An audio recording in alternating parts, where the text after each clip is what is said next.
Well, howdy there, Internet people. It's Bo again. So, today we're going to talk about the record breaking number of illegals coming into the United States. With the wall being a hot topic, and especially with that GoFundMe, we need to talk about it. Now, there is no statistic on the number of illegals that come into the country. Doesn't exist. Doesn't exist because if they made it, we don't know. So, what Border Patrol has used for decades as a gauge is the number of border apprehensions, the number of people they catch. And they kind of extrapolate from that. Now, there's a flaw in the methodology. Like if you're comparing numbers from today to 40 years ago, I mean, obviously there's more technology today. It's easier to catch them today. They're catching a higher percentage today. But let's just set that aside. Let's forget about that for a second. Because the the numbers are at a 40-year low. There are very few. Historically speaking, there are very few people coming across that southern border. It's crazy. And I know right now somebody is saying, well, that just shows that Trump's get tough on illegal immigrants, that policy is working. And that might be true if the numbers haven't been relatively the same for the last, 8 years. And right now there's somebody going, well, why would he campaign on it then? To scare you, and it worked. Fear-mongering, because this country, and this is why we have fewer people coming here, because we are no longer a beacon of freedom. We are no longer the independent people, the critical thinkers that we once were. We are people who elect rulers instead of leaders.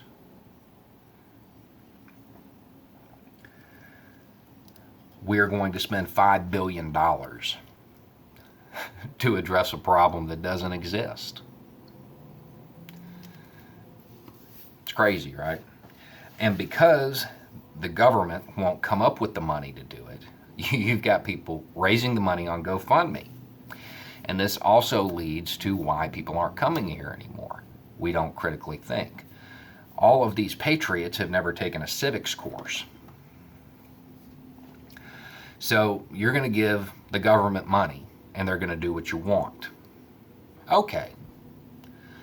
Well, see, I think that undue influence on these politicians, I think that's worrisome. So I'm going to start my own GoFundMe. And we're going to donate the money to the IRS, and we're going to have everybody who donated to the wall GoFundMe audited. Well, you can't do that. You're right.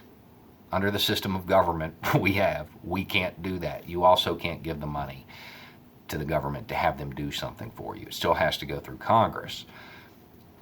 The fact that you're trying is pretty scary for two reasons. It shows, one, you don't know how the government works, and two, there's actually a word for the blending of private business interests and the government.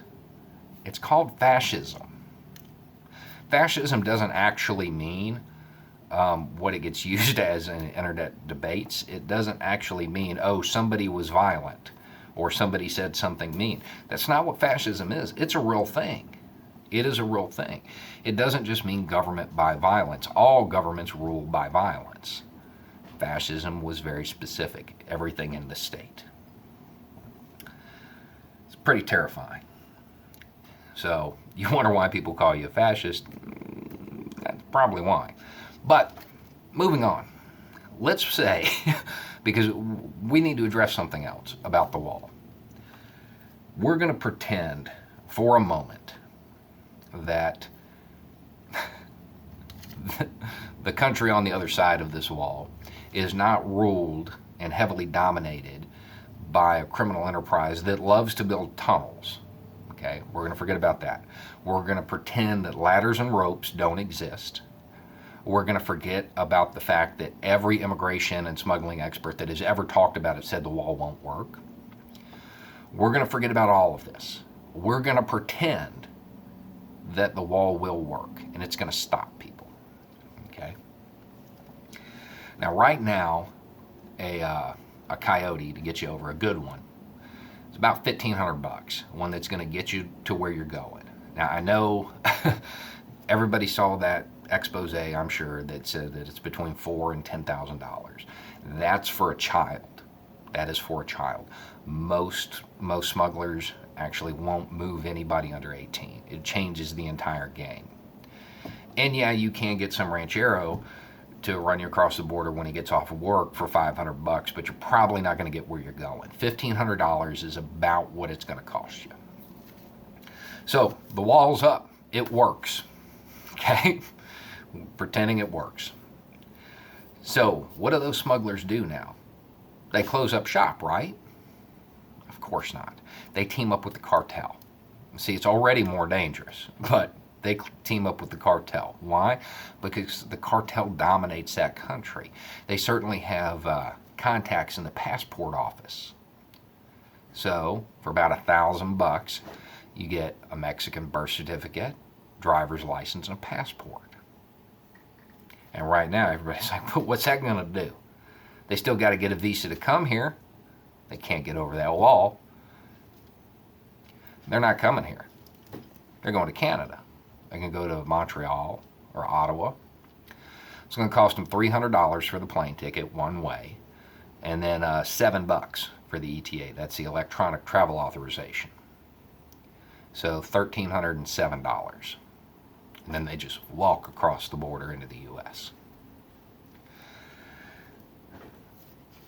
See, Mexico has visa-free travel with Canada.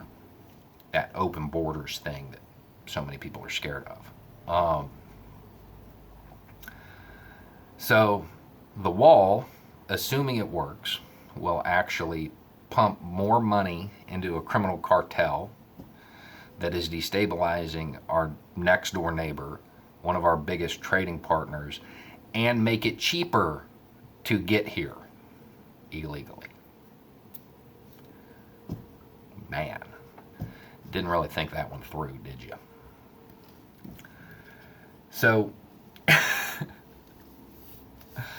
there is no situation in which the wall will function the way the government is telling you it will. Just like the idea that we need the wall when we're at a 40-year low isn't true either. Nobody in D.C. is going to look out for you. This isn't, they don't care. And they use anything to scare you. And because nobody wants to think critically, because we're all have become so caught up in this partisan politics, the red and the blue, the donkey and the elephant, that nobody thinks critically. How many people right now are terrified of MS-13 coming to the United States? Probably the same number of people that don't know it was started in the United States. They've got you terrified of this foreign gang, right? Started in California. It's been here, has been for a very, very long time. It's nothing new. It's just that this particular group of politicians is using it to scare you. That's all it is. And because of that, you're willing to give money that's left over from them taxing you to them to build a wall that won't work, will hurt the economy, make it cheaper for the people to get here, fund the gangs, the criminal enterprises, and destabilize one of our neighbors. Because that always works so well, destabilizing these countries. That's why most of these people are trying to still come here. Because they're certainly not coming here for an education. Anyway, it's just a thought. Y'all have a good night.